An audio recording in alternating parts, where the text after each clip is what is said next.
My name is Harper Lawson. When I was 13, I learned what fear truly was. My mother striking me with an electrical cord until my skin split, while my father stood by as if I were invisible. The scars on my arms and shoulders aren't just reminders of that day's pain. They're proof of a childhood neglected and trampled on. People say time heals all wounds, but how can you forget when every time you look in the mirror, the past stares back at you from your own body? If you've ever carried a wound no one was willing to acknowledge, you know that feeling. And I want you to stay with me, like, share, and subscribe with the bell on so we can go through this journey together.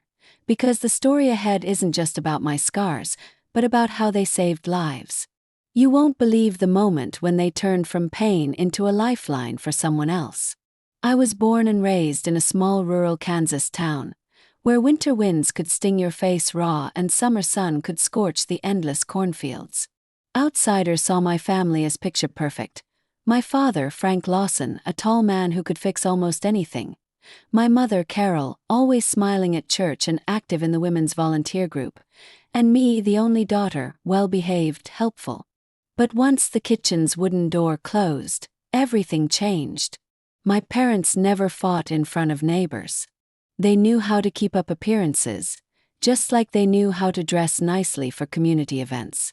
But when everyone else had gone home and the streetlights were out, my mother's tension built, and her anger often found just one target: me. The reasons were endless and petty. Once, just because I dropped a glass, she grabbed my arm, dragged me to the corner of the kitchen, and whipped me repeatedly with the iron's electrical cord. My skin split into thin lines, blood seeping out, but what hurt more was my father's cold stare as he stood in the doorway, arms folded, silent. To him, I simply needed to endure it and stop making Mom mad. I learned to work quickly and precisely, but even then I couldn't escape the beatings. The physical pain was only the surface. What haunted me was the constant feeling I would never be good enough, never be loved like other kids were by their parents. When I was 13, on a sweltering June day, Dad told me to climb up onto the horse barn roof to fix some sheets of metal blown loose in a storm. I'd never worked at that height, but he tossed me a hammer and some nails and said, "Hurry up, don't waste my time." I tried to keep my balance, but standing on the sun-slick roof, my foot slipped. I fell, my left arm slamming hard against the wooden doorframe. The sharp pain made me dizzy, my wrist and forearm swelling instantly. I begged to go to the hospital, but Mom just said, "Put ice on it. We can't afford a doctor for a fall." They wrapped an old cloth around it as a splint and made me keep doing light chores around the farm. My arm healed with a slight deformity and a long scar running from my elbow to my wrist. From that day on, I wore long sleeves even in summer. I didn't want anyone asking, and I didn't want to lie. Growing up in that house meant learning to step lightly, speak little, and hide all feelings inside. But no matter how careful I was always compared to Madison, not my real sister, but the daughter of one of Mom's close friends. Madison spent most summers at our house, eating well, dressed nicely, called the sweet, obedient girl by my mother. Me. Mom just said, "You should learn from her." I never understood why I was such an irritation to them. Maybe because I couldn't please anyone. Or maybe because taking out their anger on me made them feel lighter. One autumn night, when the wind howled across the fields, I was reading in the corner of my room when Mom came in, face stormy. She held up a dress Madison had left behind, claimed it had gotten dirty while hanging in the closet, and accused me. I denied it, but my answer only fueled her rage.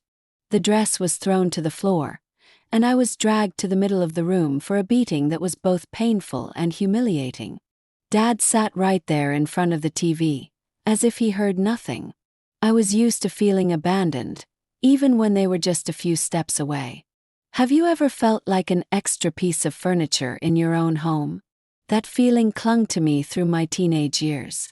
Sometimes I thought if I disappeared, they might actually feel relieved. If you've ever lived where even the smallest sound made your heart race with fear, you know a little of how I lived. Sometimes I'd catch myself in front of the mirror, pushing up my sleeve to see new scars layered over old ones. Each scar told a story, one from spilling milk, one from forgetting to water plants on time. And some I couldn't even remember the cause, only that it hurt and I cried and no one cared.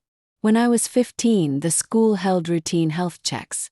The doctor noticed the marks on my arms, suspicion clear in his eyes. But I smiled and said I fell off my bike. I lied so smoothly I almost believed it myself. It's hard to admit that the people who brought you into the world were the ones who hurt you. But deep inside, I dreamed of one day leaving that house. I didn't know where I'd go, just that staying meant living a life trapped in fear and silence.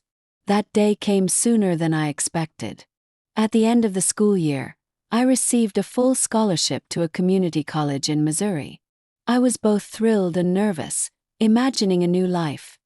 Dorm rooms, classes, friends I hadn't met yet. But before I could savor it, Mom read the letter and tossed it on the table. The family needs you here, helping on the farm. Going away to school is a waste of time. Dad added firmly, scholarship or not, we need you here. I knew if I argued, it would end the same as always, with new bruises. So I stayed quiet, hid the letter, and started my own plan. I got a part-time job at the local grocery store, working evening shifts so my parents wouldn't suspect. I saved every dollar, hiding it in a tin box under my bed. The night before classes started, when everyone was asleep, I packed a bag of clothes, took my old journal and the scholarship letter, and slipped out the back door. I didn't look back. On the overnight bus to the main station, I sat in the back row, forehead against the window. My heart pounded, afraid of being caught but lighter than I'd ever felt. I didn't know what the future held, but for the first time I had a choice. Later I realized those years of being trampled had given me something no school could teach. The ability to endure and to observe. I could read a person's mood in their eyes, knew when to stay silent and when to speak. But I also knew that if I stayed silent forever, my story would sink, and my scars would be nothing more than scars. Today, telling it all, I'm not looking for pity. I just want anyone carrying the same kind of pain to know you're not alone. And sometimes sharing your story, even when it's hard, is the strongest way to reclaim your voice. If you've lived in a house where love was replaced by silence and punishment, leave a comment. I want to hear your story, because maybe you'll be the next one to turn scars into strength for someone else. Those first days in Missouri were a swirl of emotions. I was relieved to be out of the Kansas house, yet felt lost in the new environment. The city wasn't large, but compared to my hometown, it was another world. Busier streets, more noise, and most importantly, no sound of my mother's slippers shuffling down the hall at night. I rented a tiny room in the school's old dorm. It barely fit a twin bed, a desk, and an aging wardrobe. But to me it was a safe fortress. Every night I'd close the door, sit by the window overlooking the parking lot, and remind myself I was starting from zero, a privilege I'd paid for with every year of my childhood. I studied nursing because I'd always been drawn to the idea of caring and healing. Maybe because I knew exactly how it felt to be left unattended when you were hurt. In class I wasn't the star student, but I was diligent and rarely missed a session. Days were for lectures, afternoons and evenings for a waitress job a few blocks from school. Serving tables helped me cover living expenses and save a little for emergencies. First, I barely thought of my parents. Thoughts of them were like a locked door I didn't want to open. But silence didn't last. Just months after I'd settled in, the calls began. The first was from Dad. His tone was as if nothing had ever happened, as if I hadn't left home in the middle of the night. "Harper, it's Dad," he said, that familiar raspy voice. "Your mom says Madison's coming over soon. Why don't you come too? It's been a while since the whole family was together." I hesitated, keeping my voice even. "I'm busy with school and work. I can't right now."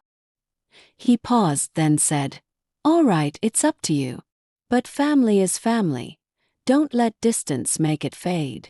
I hung up feeling both estranged and familiar. Estranged because he rarely spoke gently. Familiar because family is family still meant in their language that I should come back no matter how they treated me. Weeks later, Mom called. She didn't waste time. Your father and I are having some trouble. The store's not doing well. Can you send us some money? I sighed quietly. Mom, I'm still in school. I have rent, books. She cut me off. We raised you for 20 years, and you can't help us a little? Or have you forgotten who you are? The words cut like a dull knife. I pressed my lips together, keeping calm. I haven't forgotten. But I can't keep doing things the old way. She paused, then hung up. After that, the calls became more frequent. Not just from them, but from Madison, the golden girl in their eyes. Madison, now in her 20s, recently divorced, unemployed with 2 young kids. One night, after my shift at the diner, she called. Harper, I need to borrow some money for rent this month, she began, voice soft as always. I promise I'll pay it back once I find work. I rubbed my forehead, tired. Madison, I'm struggling too. I can't help you right now. Her tone shifted instantly. So you're abandoning your nieces. Just like you abandoned the family to chase your own life. I bit my lip, remembering the time she'd stood outside my room while Mom hit me. Her eyes cold, then turning away. No words to stop it, no questions after. Madison, I remember exactly what happened, I said slowly. I stayed silent for too long. Not anymore. Find another way. She hung up, leaving me with a hollow feeling that was both sad and oddly freeing. In the months that followed, I buried myself in classes and work, trying to avoid the old cycle. But it was hard when my parents wouldn't stop. Once they mailed me a letter with a photo of the farmhouse and a note. If you don't come back to help, we'll lose everything. I looked at the photo. Faded metal roof, rotting wooden fence, and the field behind drying up from drought. Part of me still had a thread tied to that place, even though I hated it. But I knew help in their dictionary meant sacrificing myself to save a family image that had rotted long ago. One night, while washing dishes at the diner, I heard someone call my name. I looked up to see an older woman with silver hair but a quick, steady walk. She wore a nurse's uniform. You're Harper, right? She asked. I nodded, surprised. I'm May, I work at the city hospital, she smiled. I recognized you right away. That scar on your arm. I've seen it on many abuse survivors. I froze, dish still in hand. May continued, her voice gentle but firm. You don't have to say anything if you're not ready. But remember, those scars can tell your story, if you let them speak. Her words stopped me cold. No one had ever said that to me. I'd always hidden those scars, treated them as something to be ashamed of. But in her eyes I didn't see pity, only a quiet respect. After that night I thought a lot about what May said. Maybe, if I once wished someone would believe and protect me, now I could be that person for someone else. But I wasn't ready yet. I still carried too much fear. That winter, I heard my parents had decided to rent out part of the farm to pay off debt. In their letter, they blamed me for not thinking of the family. I folded it up and put it away. That night, I sat at my desk for a long time, staring at my hands. The scars were still there, but how I felt about them had changed. I realized that no matter what they did, I was living my own life. And every day I woke up, went to school, went to work, and paid my own rent was another day I proved I could survive without them. But I also knew life doesn't always let you walk away forever. There would come a time when I had to face them, not to save them but to free myself completely. And when that moment came, I wanted to be strong enough not to bow my head again. One May morning, as I was reading through material for a presentation in the library, my phone rang. Mom's number lit up the screen. I thought about ignoring it, but I had a vague, nagging feeling that if I didn't answer, she would keep calling until I picked up. Her voice came through, softer than usual. "Harper, I've been thinking. Maybe it's time our family made amends. Next week is your father's and my 40th wedding anniversary. I'd like to invite you home for dinner. Just a family gathering." I sat up straighter, trying to figure out what was really behind the invitation. In the past, Mom's "let's make peace" always came with conditions. I asked, "Who's going to be there?" "Your dad, of course. Madison, too. And some old family friends. I want everyone to see that we're still a family." I stayed silent. I knew exactly what everyone meant, the people they wanted to impress. And "see" meant a perfect picture, no cracks, no scars. Mom continued as if reading my mind. "I know you're busy. But if you don't come, people will think you're still angry." I pressed my lips together. Part of me wanted to say, "Yes, I'm still angry," but another part thought maybe showing up would let me see more clearly what they were planning. I agreed but kept my voice cold. "I'll come.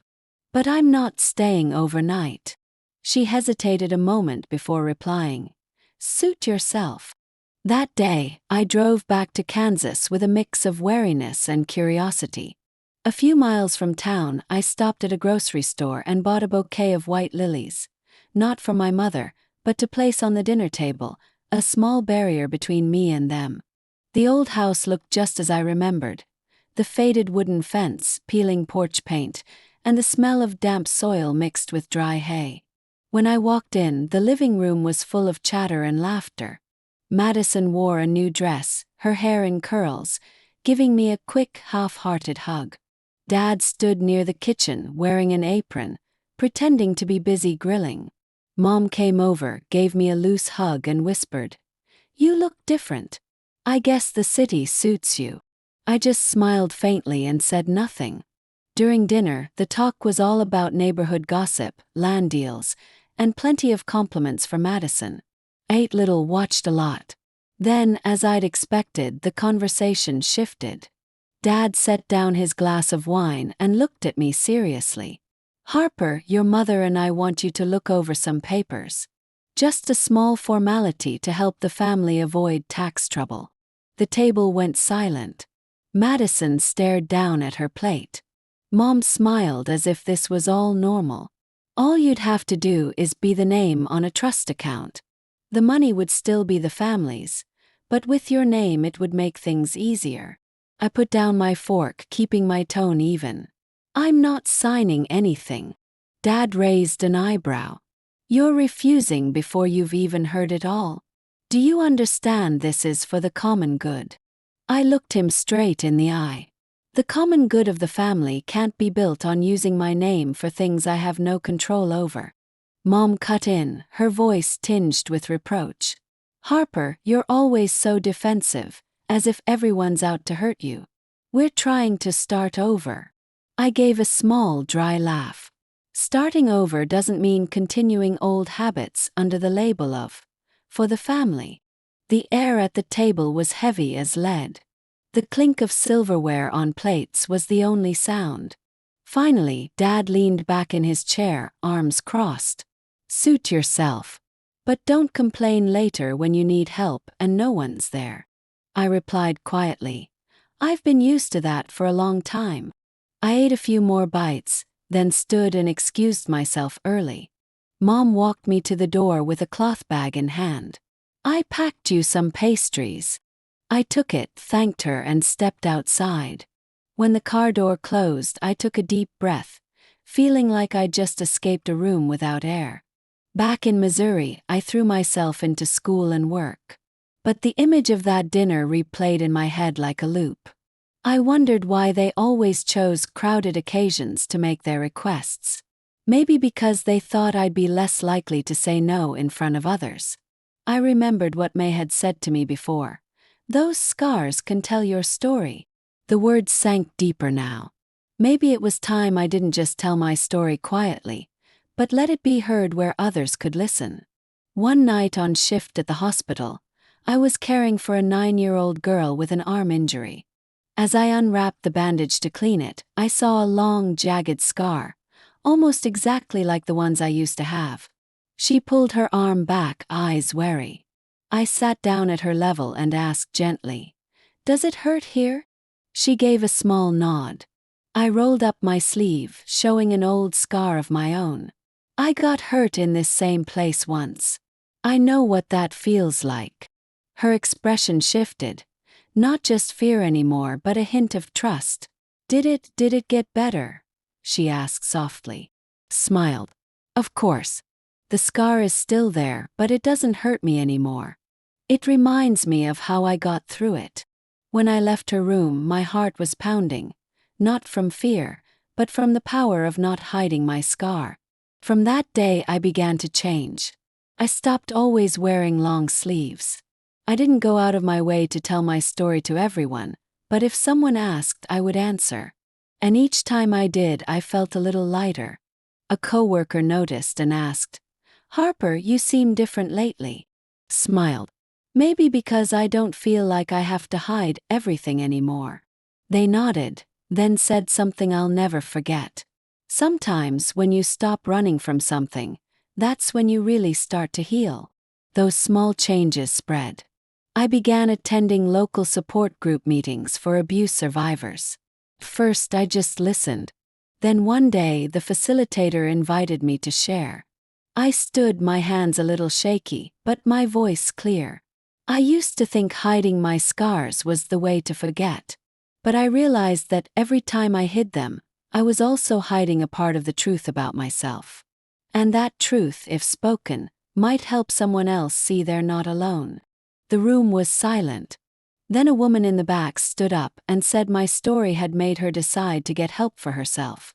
Driving home that night, I knew one thing for sure. I would never again let anyone use, for the family, to drag me back into the old cycle. And if you're hearing this story, if you've ever been forced to choose between yourself and some so-called common good you know is wrong, remember to like, share, and subscribe so we can keep talking about ways to protect yourself. Because sometimes, that's the only choice that lets you keep living true to yourself. One autumn evening, after finishing a late hospital shift, my feet heavy with exhaustion, I got a text from the hospital's social work office. "Harper, there's a young patient who was just admitted. You might want to meet her." The short message was enough to spark my curiosity. The next morning, I arrived earlier than usual. In the pediatric ward, soft light from the window fell on a thin girl, maybe 9 or 10, curled up on the hospital bed. Her arm was wrapped in white bandages, and at her wrist was a long scar, already healing but jagged and raised, just like mine used to be. When the nurse on duty introduced me, she looked up, her eyes wide and frightened like a wounded bird. I smiled, keeping my voice gentle. "Hi, I'm Harper. I'll be helping take care of you today." She stayed silent, just giving a small nod. I sat down in the chair beside her bed, keeping enough distance for her to feel safe. We talked about little things, the blue in the picture on the wall, the cat she used to have. Her answers were soft, but her voice began to steady. When I asked gently about her arm, she pulled it back under the blanket. I knew that feeling instantly, the reflex to hide to avoid being seen, both in body and in spirit. I took a breath, then slowly rolled up the sleeve of my scrub top.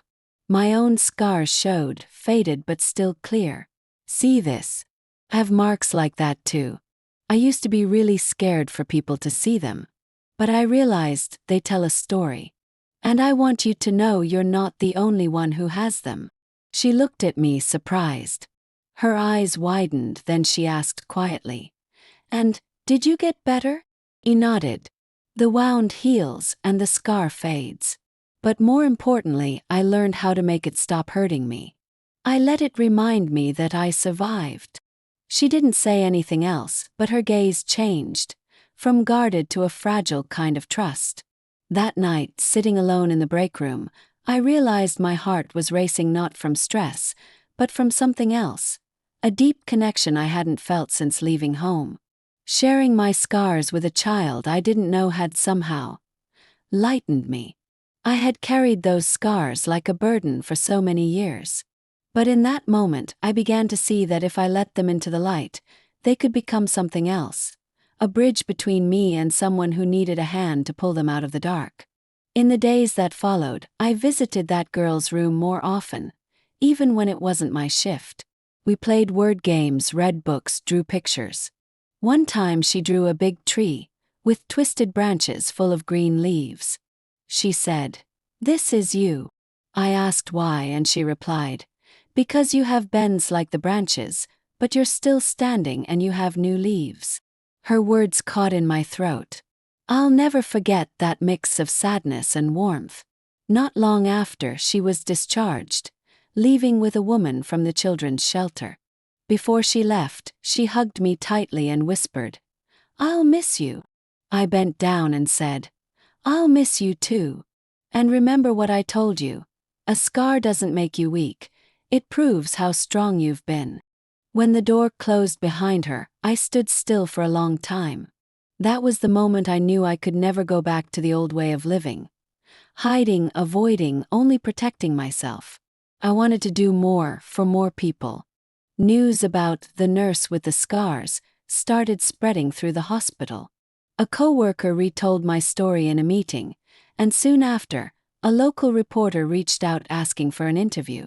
At first, I said no, afraid that being in the paper would drag my family into it.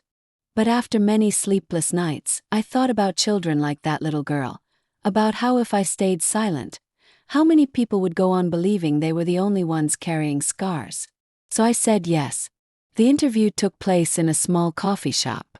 I wore a short-sleeved shirt, the first time I'd let my scars show in front of a camera. The reporter asked a lot about my childhood, why I chose nursing, and the moment I decided to share my story. I answered slowly, carefully, but without avoiding anything. The article came out a week later titled, "Scars That Speak, Nurse Turns Pain into Lifeline." I never expected it to be shared so widely. In just a few days, I received dozens of emails and handwritten letters from all over, most from people who had lived through abuse or were trying to heal from old wounds. They said my story made them feel seen, believed. One letter moved me deeply. It was from a woman in another state. She wrote, "I'm 65 years old and have never told anyone what happened to me as a child.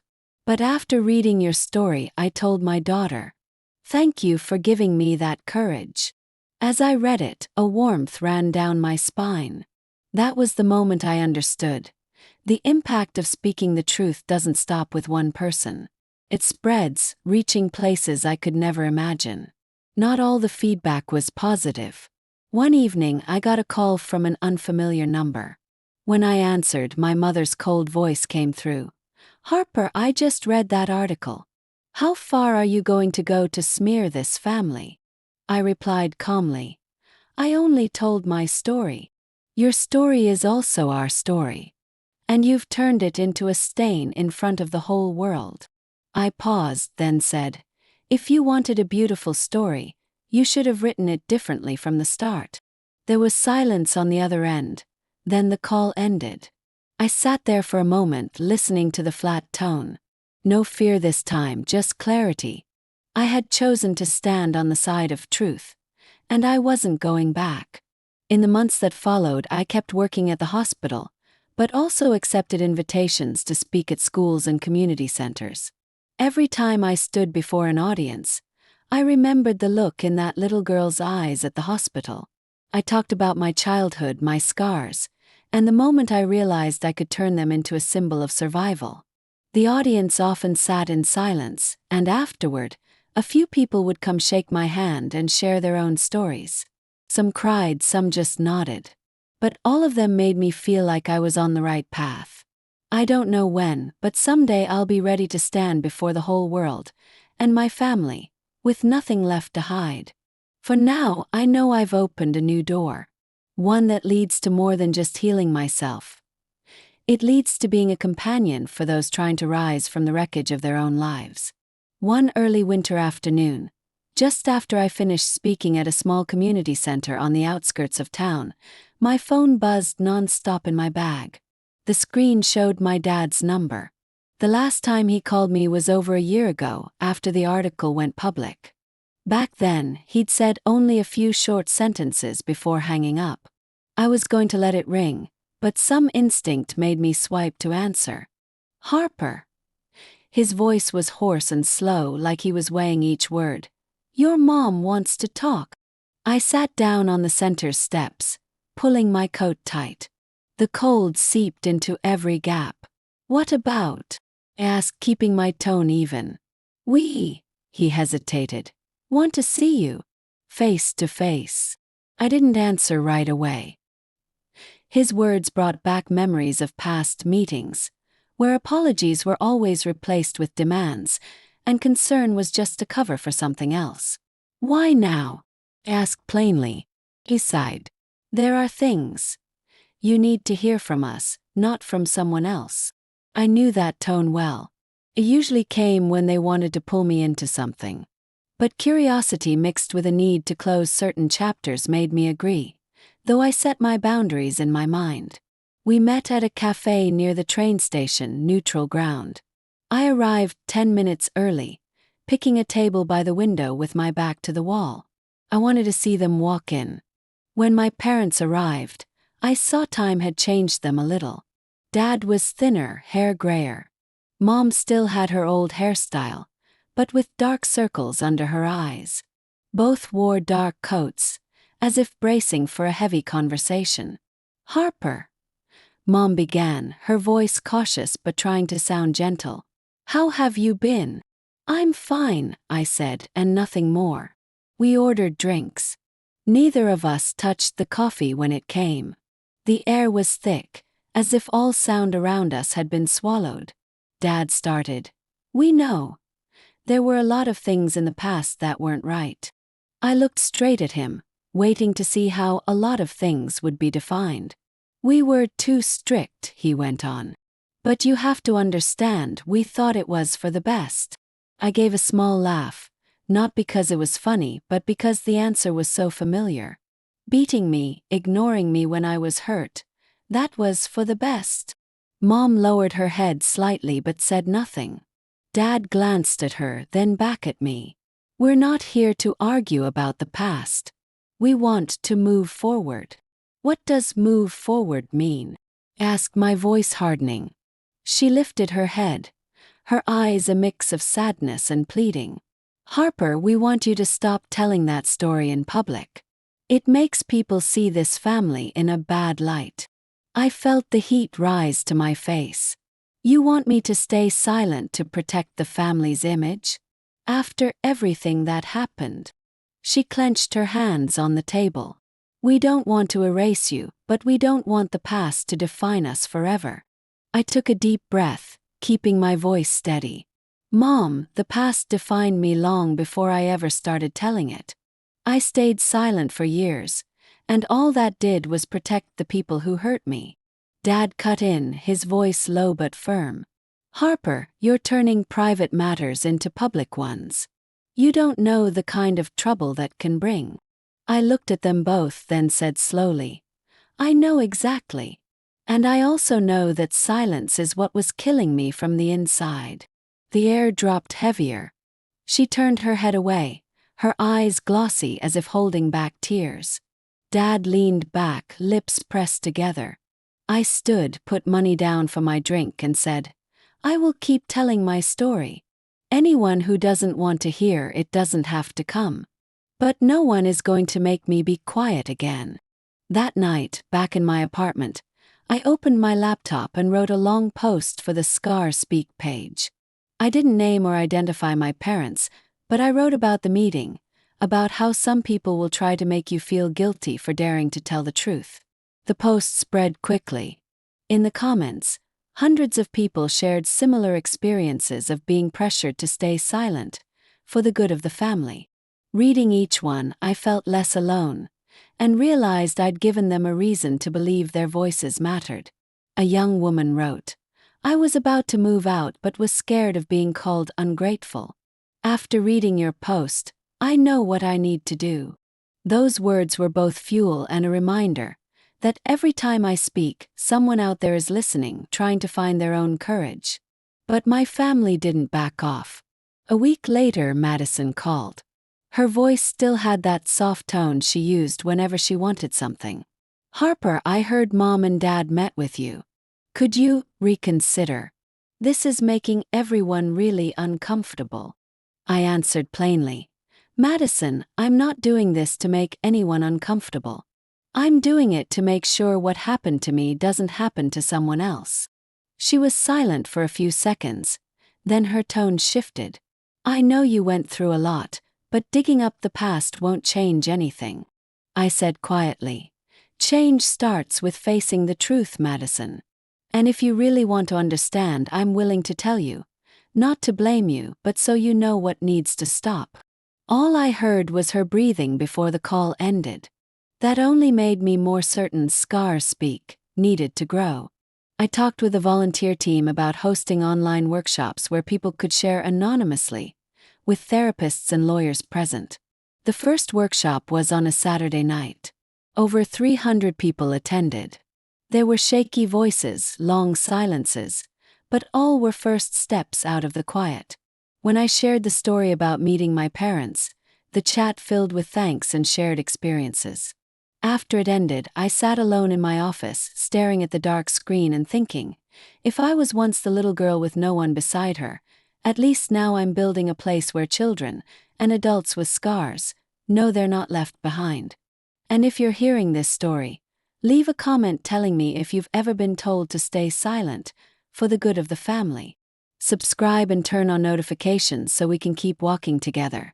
Because sometimes just one voice speaking out is enough to break walls built over generations. The next morning, I got an email from an unfamiliar address. The subject line had only 3 words: "Request to meet." I almost skipped it, but when I opened it, I saw the sender was Emily Carter, a well-known victims' rights attorney I'd read about before. The message was brief. "Harper, I've been following your work on Scars Speak. There's a matter I think you should know about. If you're willing to meet, please reply." My heart sped up.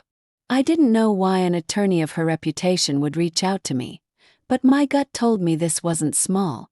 I replied immediately, agreeing to meet that afternoon at her downtown office. Emily's office was on the 11th floor of a glass building overlooking the main square. Inside, everything was neat and bright, but not cold like many offices I'd been in. She greeted me with a firm handshake and warm eyes, tinged with the gravity of someone who's heard countless painful stories. "Harper, I'll get straight to it," she said after inviting me to sit. "I've just taken on a case involving a family-run charity here. They take donations to support abuse survivors, but there are signs the funds are being misused." I frowned slightly. "Why do you think this has anything to do with me?" Emily looked at me for a moment, then replied, "Because that organization has direct ties to your family." Her words cut through the air like a blade. I sat up straight, feeling a mix of surprise and the uneasy sense of not being surprised at all. "More specifically?" "Yes. A portion of the donated money was transferred into a personal account in your parents' names," Emily went on, "and from there, a large amount was withdrawn in cash. We're tracking where that money went." I drew in a deep breath. In my mind, pieces of the past began to connect. The times my parents showed up at fundraisers, the way they talked about helping the community without ever producing concrete results. "What do you want me to do?" "Yes. I want you to review some documents and confirm signatures, and help me understand how they might have accessed donations through their connections. You're also the only one who can provide context about their history," Emily explained. I was quiet for a few seconds. Part of me wanted to turn and walk away, knowing that digging into this meant confronting them again, this time not just emotionally but legally. But another part of me pushed forward. "I'll help," I said firmly. "But I want to do it my way." Emily nodded, a faint smile tugging at the corner of her mouth. "That's what I was hoping." That evening, I sat alone in my apartment, spreading the copies Emily had given me across the table. My father's signature on the transfer contract was clear, unmistakable. There were also receipts so absurd they were almost laughable, like spending thousands on interior design consulting, just weeks after a large donation came in. I remembered my mother bragging about renovating the living room with a new furniture set. At the time, I hadn't thought much of it, but now everything was clear. I picked up my phone, hesitating before calling Madison. She answered after 3 rings. "Harper, why are you calling?" Her voice had an edge of caution. "Do you know about the charity Mom and Dad are running?" Asked directly. "Yeah, I know, but I'm not involved." "Why?" I heard her breathing slow. "Do you know they've been using that money for personal expenses?" "What are you talking about?" Madison tried to keep her voice steady, but I heard the worry underneath. "You must be mistaken." "No, I have the paperwork. And Emily Carter is investigating. You should know, because if this blows up, anyone listed on the board of directors will be looked at." Silence lingered on the other end. Finally, Madison said quietly, "I'll check into it." I didn't expect her to admit anything right away, but at least the seed of doubt was planted. A few days later, Emily called to say we needed to meet with some past donors. I agreed, not as a victim but as someone who knew exactly the kind of behavior my family was capable of. The first was a middle-aged businessman, Mr. Harris, who had given over $50,000. He told us my father promised to build a new counseling center, but more than a year later, all that existed was a temporary sign and a few half-painted walls. "I never expected." Mr. Harris shook his head. "I trusted them because I thought they had a daughter who'd been through something like that." Shame and anger tangled in my chest. My family had used my story, the one they'd once tried to bury, to make money and then kept it for themselves. The second was an elderly woman named Margaret, who had given part of her retirement savings. When Emily explained the situation, she just sighed softly. "I don't regret the money. I just regret that my trust was misplaced." Those words lodged in my throat. Trust, something I'd lost long ago, was now being weaponized to hurt others. That night I wrote in my journal, "Maybe this isn't just my story anymore. This is a pattern of behavior that needs to be exposed. And if I stay silent, I become part of the complicity."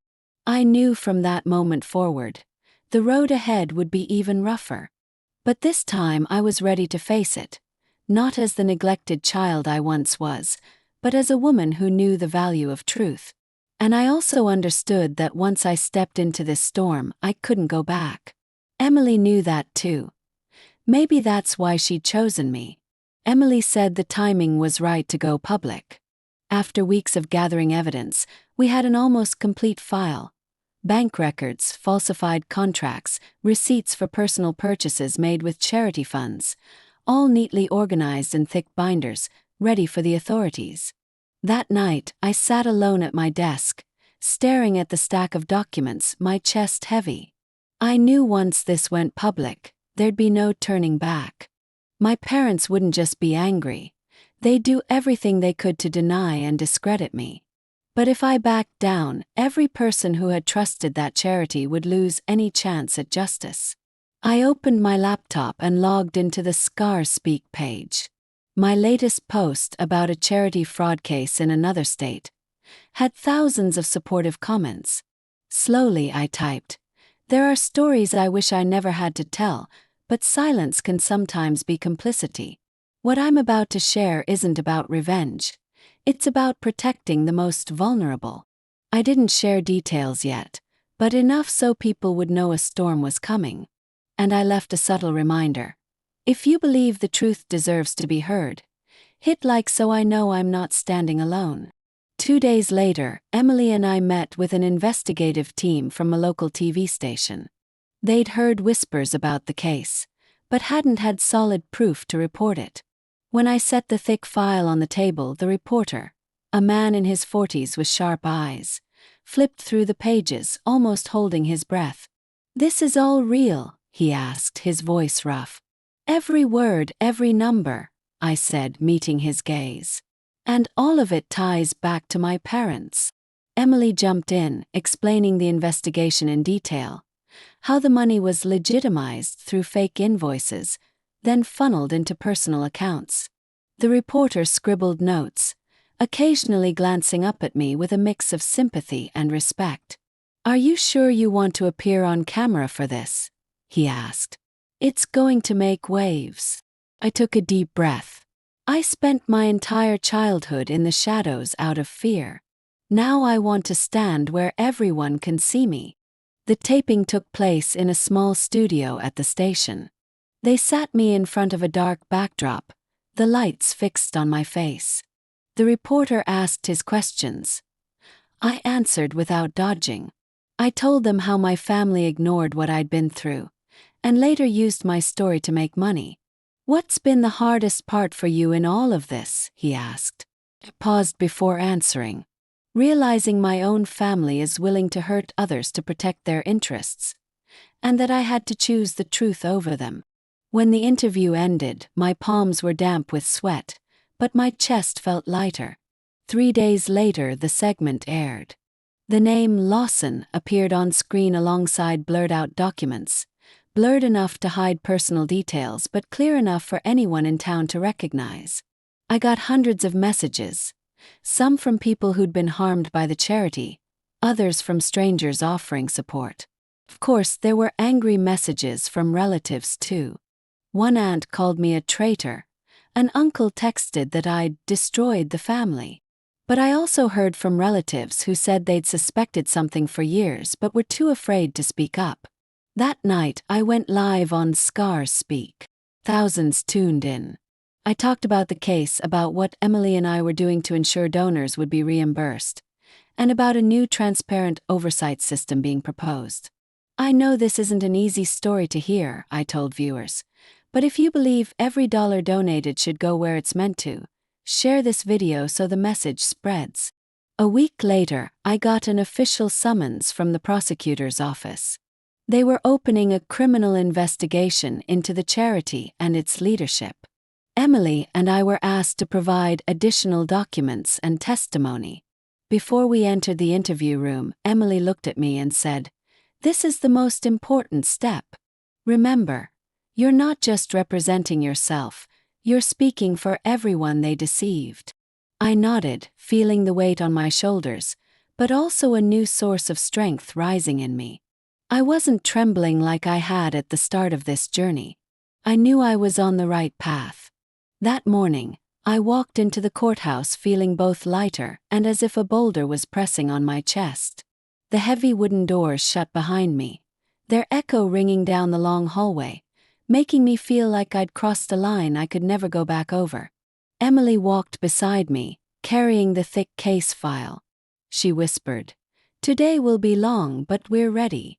Just breathe and answer exactly as you have before." I nodded.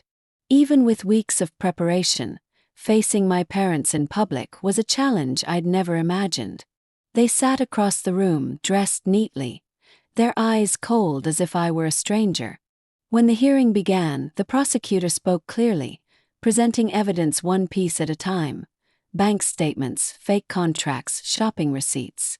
Each time a paper was held up, I saw my parents frown, sometimes whispering to their lawyer. Their attorney argued it was all a misunderstanding, that the expenses were indirectly charitable. Listening to that, all I felt was the bitter irony. These were the same people who once scolded me for dishonesty when I took a single penny from a jar as a child. When it was my turn to take the stand, my heart pounded so hard I feared everyone could hear it. The judge asked me to swear in, and with my hand on the Bible, I knew I was about to speak every truth, not just to accuse them but to free myself. I told them about the childhood neglect, the scars on my body and in my mind. I described how I stumbled onto the charity's misuse of funds while helping a victim look for resources, and how the name Lawson kept appearing in the financial records. The room was silent. I could feel the audience's eyes, some reporters, some donors, watching me. In their faces, I saw shock, anger, and compassion. Their lawyer began cross-examining, trying to frame my actions as personal grudges against the family. I stayed calm, answering each question clearly.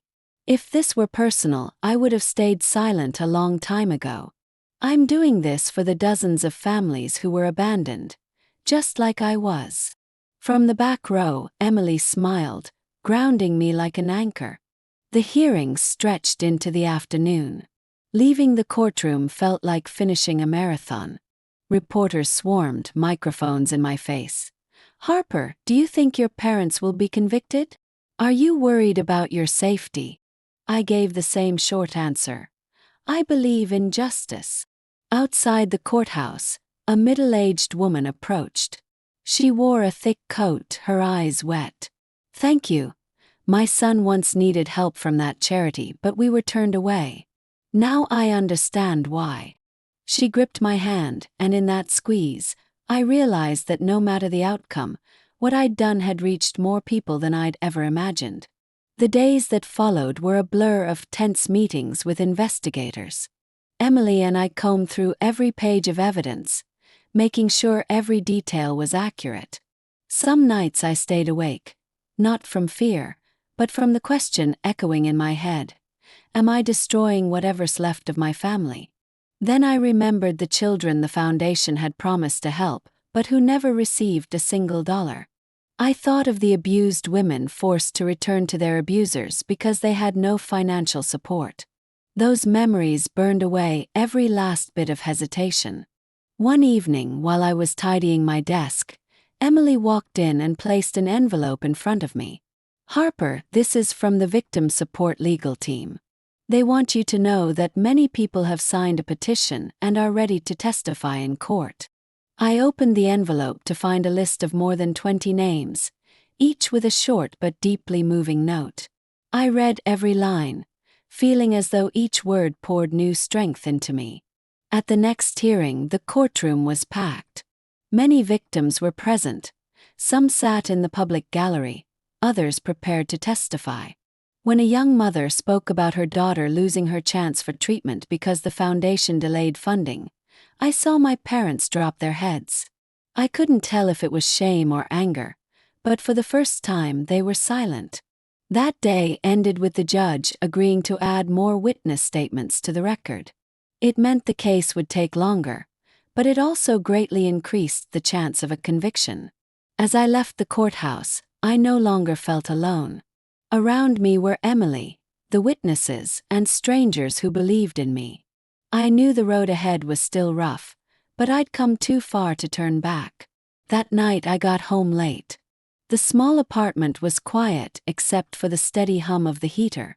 I stood before the mirror, looking at the faint scars on my arms, remnants of a time I'd been hurt. I touched them gently, without the shame or fear I once felt. They were proof I had survived. And now they were a reminder that I had to keep fighting, not just for myself but for everyone still trapped in the dark. The final verdict came on a February morning, the sky gray but not bleak. I sat in the plaintiff's row, gripping the hem of my skirt, feeling every heartbeat in my ears. The judge read each line slowly, his voice firm and steady. The entire room was silent, the air almost heavy. My parents were found guilty of financial fraud, ordered to repay every dollar they had taken, given probation, and banned from running any charity for 10 years.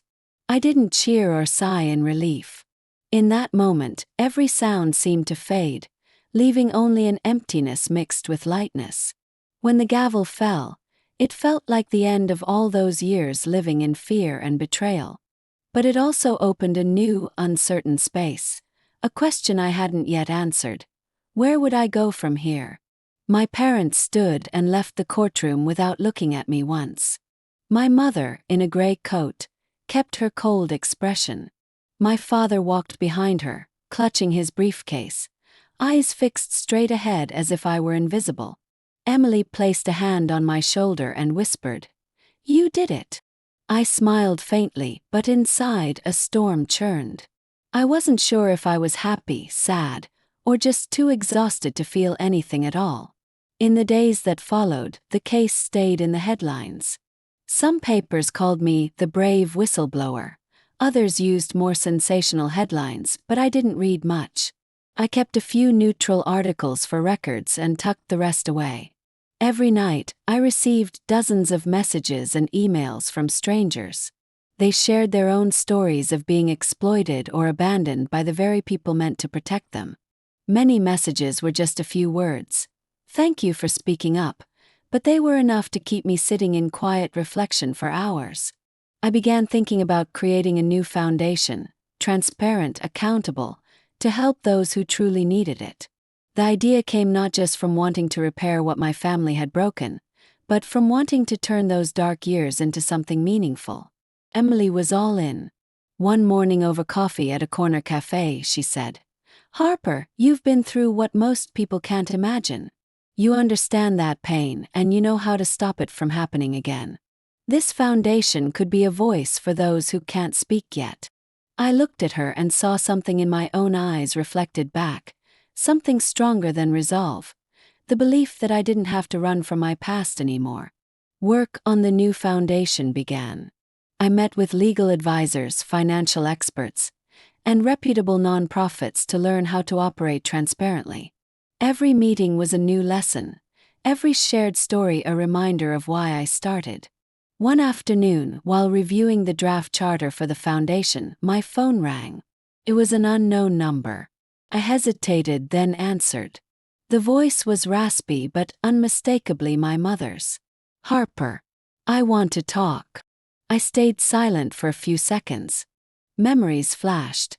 Being left alone in a dark room as a child, being scolded for embarrassing the family. Finally I asked, "What is it?" I don't expect you to forgive me, but I want you to know.